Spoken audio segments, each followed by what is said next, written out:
Hey guys, how's it going? Welcome back to my channel. Stella says hi. So we're gonna do something a little bit different today. I ordered some more lights. The ones that I have are starting to die out, and I've had them for almost 4 years. And these Barina LED grow lights, you can see these are a tube variety versus like just the flat plain LED variety. They do okay. I've been having good success with them. A lot of my plants, like you can see my Power lava burst is grown underneath them, and it's got this ridiculous branching flower spike on it. But I just feel like they could do a little bit better, and it's not that they're failing, it's just I feel like my plants could do better if they had a little bit more adequate light. And even though this is my low light shelf, I know you can see my Cattleya right here. This is the Awanagara apple blossom, and they can't tolerate the super bright light that most regular Cattleyas like. So that's why he's on this shelf, and he's got 1, 2, 3 really good, strong growths going right now. But what I'm going to end up doing is taking these new lights that I got. These are again the Barina LEDs, and these are 4-footers. So these are T5, not T8, which honestly, in my opinion, doesn't really make a difference. I've had good luck with the T5s and the T8s, and the T5s are just a little bit cheaper, and you can get them in a more variety than the T8s can, and they're a little bit less expensive than the T8s. So this is an 8-pack of the T5 Barina LEDs, or Barina, however you want to pronounce it, and they're the white lights, so they're like this. This is frosted, but these ones don't have that frosting on the outside. They have just the regular clear covering, so that they get the plants get the full intensity of those LEDs. The pink LEDs, which I do have 6 of, I'm going to incorporate into the whole setup. So I'm going to remove all of these white tube Barina LEDs and replace them with the white clear Barina LEDs, and we're going to kind of rearrange everything. This is getting more light from this window, but this window faces north, so it doesn't really get the best light than say they would an eastern or western or even a southern facing window would. But that window doesn't really contribute much to the amount of light that they're getting overall. So I'm going to kind of rearrange my grow space a little bit because I did move my laundry room in here, just because we did a little bit of remodel, and we had the bathroom was our bathroom and laundry room put together, and there was no space in there. So we did a little remodel. We took the stacking washer dryer out and the water heater, put it in this room, which is over here along this wall, because this was basically just Stella's her little personal room along with my grow room and my plants. So what I'm going to do is I'm going to move these away from the window. I'm going to put them back here behind me on this wall, and we're going to, I'll take you with me as I do the whole process. I'll get everything measured out on the ceiling for the lights I need to attach to the ceiling, and I'm going to take everything apart. I'm going to clean everything, and to start everything off, I'm just going to take you with me as I unbox these. Alright, we're back. So I already cut that side open, but these are the Barina LEDs. These ones are 160 watts, and each LED light on its own is equivalent, well, it's not 160 watts. Each light's around 10 to 15 watts, and so together with all 8 of them, they're something around like 160 watts or something, but they're 1,000 watt equivalent. So if you were to buy one of those big, fancy, huge grow lights that cost a fortune, this would be almost an equivalent to that. So this is all the stuff that you get in there. They give you connectors, they give you power cords, they give you all the mounting brackets and stuff. These will come in handy for when I attach everything to the ceiling. And they even come with these little foam stickies. So if you're attaching them to, say, a glass cabinet or something, like underneath a cabinet or whatever, you'll have those. And they even give you a ton of zip ties. So they actually give you quite a few things, which is really nice. And we're just gonna set this down here. And the lights themselves are pretty darn small. They're really skinny and compact, but they're powerful. So I'm just gonna set this over there in the corner. I'm gonna take these out here. And Marina does a really good job at making these very low profile, streamlined. And this particular brand that I got, I can control each one manually if I choose to, which is nice, but it's not going to be needed. They'll just be on all the time. So these all can be daisy chained together. That's what all those connection cords are for in the box that they came with. So all these little connections down here, you can link them together, which is what I have these set up to do also.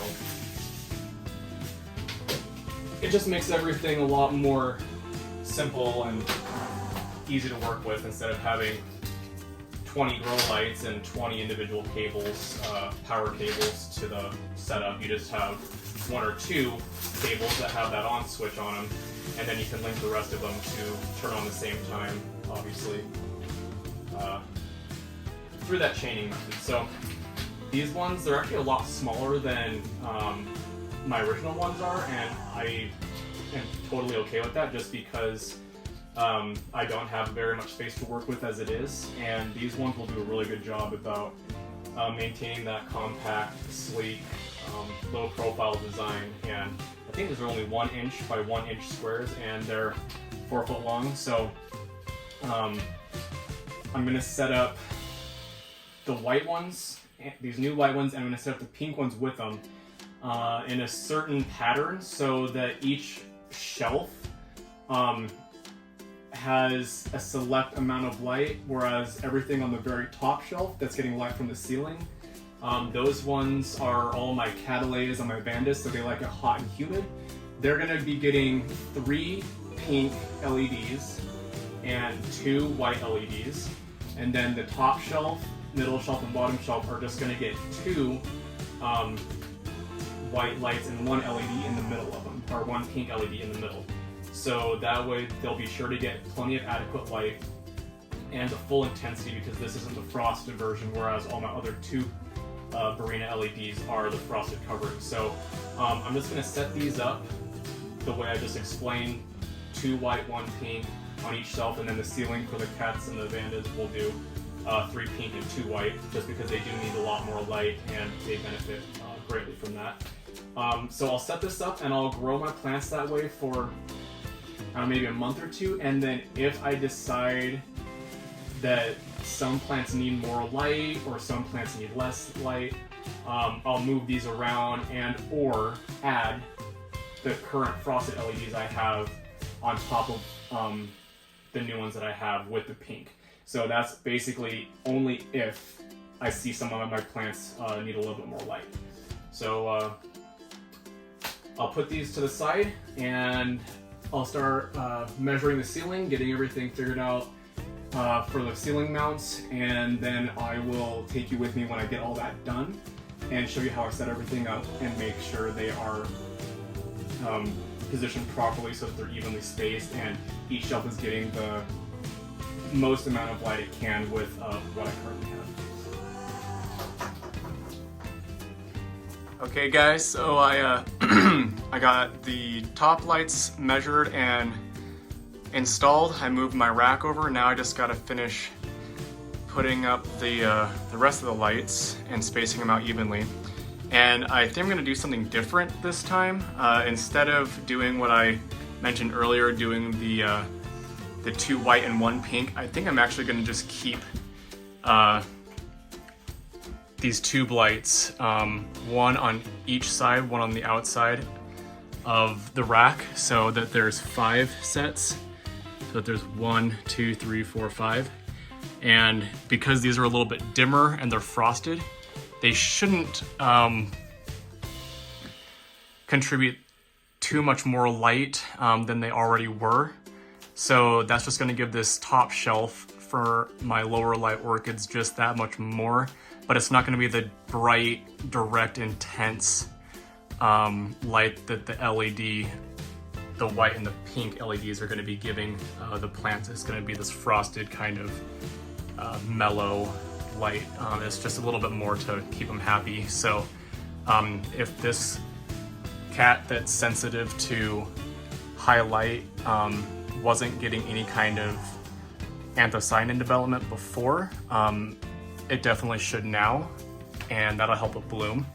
And this guy, he doesn't have any kind of anthocyanin. He's got a little bit of yellowing going on here, but I think that's just some nitrogen pulling to make this new growth here, which is fine. I gave it more nitrogen, so it's fine now. But yeah, having these frosted ones on the outside of each shelf should help give them just a little bit more light. So I'll finish plugging everything up and putting in the rest of the lights, and I'll come back to show you the finished product. All right guys, here it is. They're all set up. I've got everything on the top set up and everything's daisy chained together. So there is 2 of the new white LEDs on each shelf and 2 of the old white LEDs on each shelf, with the pink ones right in the middle. So the pink ones, they have 2 sides and they kind of angle out away. They don't shoot straight down, they angle out. So that should give both sides of each grow shelf plenty of that red light that they need for growth and flower development. And then the white LEDs and these broad spectrum LEDs will give them what they need for root growth and whatnot. So I've got everything set up over here on a timed switch. Basically, it's a big, I'll just point you down there so you can see it. It's just a big power bar basically, and it's got a timer on it so that the lights come on at 7 a.m. and then they shut off every night at 9. And it's got 2 sections of it actually. Let me see if I can get this over here on the tripod. It's got a time section and then an always on section. So the always on section is what I've got my humidifier on and my thermostat and humidistat. So it tells me what the temperature and humidity is all the time, and it keeps my humidifier running, or it keeps it on, the power onto it. I manually turn it on and off depending on what the humidity is. So all I gotta do is just switch it on and everything turns on. So I'm just gonna take you guys off the tripod here because it's gonna be a mess trying to hold this and film at the same time. So there we go. Here you have it. This is the whole setup. Those white ones look pink, but that's just because there's 3 pink up there and 2 whites, so the pink is overpowering the white. If I can zoom in real close, they are actually white, and then those are actually pink, really pink. So there's 3 pinks on the top, 2 whites, and on each of the other sections there is a white with the frosted film over on the sides on every shelf, and then 2 of the newer white LEDs next to those, and then the pink in the middle. And like I said, the pink shoots out to either side of the LED bar. So you can see there's LEDs pointing this way, and if I bring it around here, there's LEDs pointing that way. So it points 2 different directions, and it really helps get the entire shelf the light it needs to get the plants growing and flowering properly. But yeah, it's like that on all the shelves, on the middle shelf and on the bottom shelf. And down here, I've got a bunch of moss and lichens and stuff that I use for building terrariums that I've got going. I've even got some ferns in here that are kind of taken off. So that'll be nice to get some actual light on these, because before there wasn't any lights down here. So I just repurposed the ones that were on the other shelves and pull them off and put them down here. So now all my mosses can get real nice and greener than they are, and get going really nice. And I might even do an experiment where I start growing some of my orchids in this native moss that I've wild collected, but we'll see. That's another video for another day. But here we are, guys. Everything's set up and ready to go. And I'll see you all in the next one. Thanks for watching.